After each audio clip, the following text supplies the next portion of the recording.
وقت کے حکم کو پہچانا جائے کہ اس وقت شریعت کا مجھ سے کیا حکم ہے، کیا مطالبہ ہے، اس پر عمل کرنے کا طریقہ صحیح کیا ہے وہ جان لیا جائے اور اس پر عمل کیا جائے۔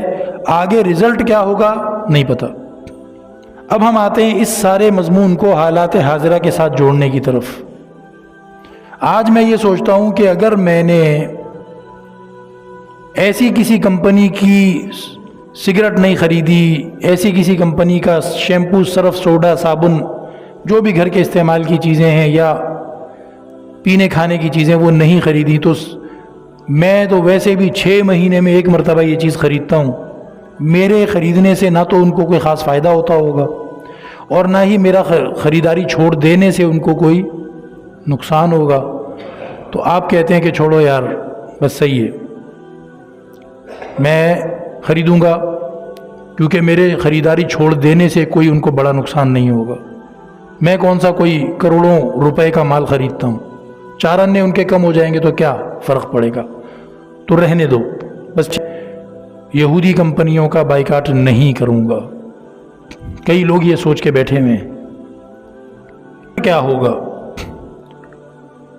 بھائی رزلٹ تیرے ذمے نہیں ہے نا، تیرے ذمے اس وقت حکم ہے کہ شریعت تجھ سے کیا مطالبہ کر رہی ہے۔ بندے نے کہا، بندے کو کوئی امید ہو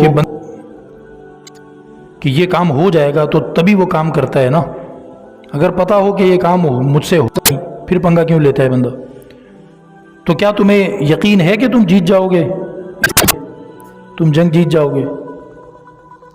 تو اس نے جواب میں کہا کہ عزت میں پورے قرآن پاک میں کہیں بھی نہیں فرمایا کہ کافروں سے جیتو۔ اللہ نے قرآن پاک میں فرمایا کہ کافروں کا مقابلہ کرو، غلامی قبول نہیں کرو۔ تو جیتنے کا ہمیں حکم بھی نہیں ہے، ہمیں مقابلہ کرنے کا ہے۔ ہم اپنے رب کا حکم پورا کرنے کے لیے کھڑے ہیں، باقی وہ رب کا کام ہے کہ جیت کس کی ہوگی اور ہار کس کی ہوگی۔ اور حدیث میں آتا ہے نبی پاک علیہ السلام نے فرمایا عجبا لامر المؤمن، ایمان والے کا معاملہ بہت عجیب ہے، فإن امرہ کلہ لہ خیر، اس کا تو سارے کا سارا معاملہ نبی کا ہی ہے۔ ایمان والا ناکام ہوتا ہی نہیں ہے۔ صبر فکان خیر اللہ، ان اصاب، اگر اس کو تکلیف پہنچے گی وہ صبر کرے گا، صبر کے ذریعے سے نیکیاں کمائے گا، اس کے لیے فائدہ ہوگا۔ وَإِنْ أَصَابَتْهُ السَّرَّاءُ شَكَرَ كَانَ خَيْرًا لَهُ، اگر خوشی ملے گی، کامیابی ملے گی تو شکر کرے گا، اس کے ذریعے ثواب کمائے گا۔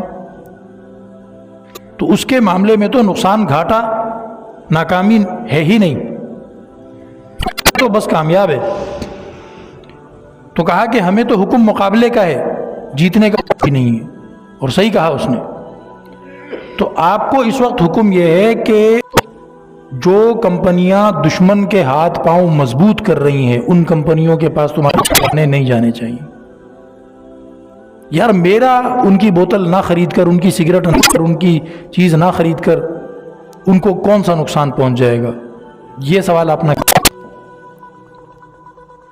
اس وقت آپ کو جو شریعت کا مطالبہ ہے بس آپ اس کو، اسی طریقے پہ جہاں پر بھی برائی ہو، ظلم ہو، خرابی ہو، آپ اس سے ہٹ جائیں، آپ اس کا ساتھ نہ دیں، آپ جگہ پہ کھڑے نہ ہوں، آپ وہاں موجود نہ رہیں۔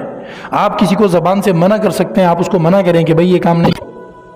اب آپ کہتے ہیں میرے ہٹ جانے سے کیا وہ کام بند ہو جائے گا؟ وہاں دیکھنے گیا بھی نہیں تھا، میں تو کسی اور کام سے گیا تھا، ادھر پہلے سے مجرا چل رہا تھا، تو میں ادھر بھی جاتا تو وہ تو چلتا رہتا، میں کھڑا ہو جاؤں، میں نہ کھڑا ہو جاؤں، کیا فرق پڑے؟ کوئی فرق نہیں پڑتا۔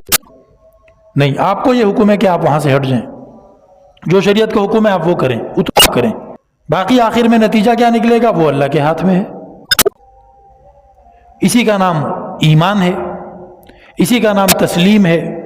تو حکم اللہ کا پورا ہوتا ہے، تکوینی اور تقدیری اعتبار سے جو حالات آنے ہوتے ہیں، جو صورتحال بننی ہوتی ہے، وہ اللہ رب العزت کی مرضی کی ہے، اس میں میرا آپ کا بالکل کوئی دخل نہیں ہے، نہ ہم اس کو بچیں، نہ ہم اس کو کسی بھی اعتبار سے اس کے اوپر اثر انداز ہو سکتے ہیں، ہم نہیں ہو سکتے۔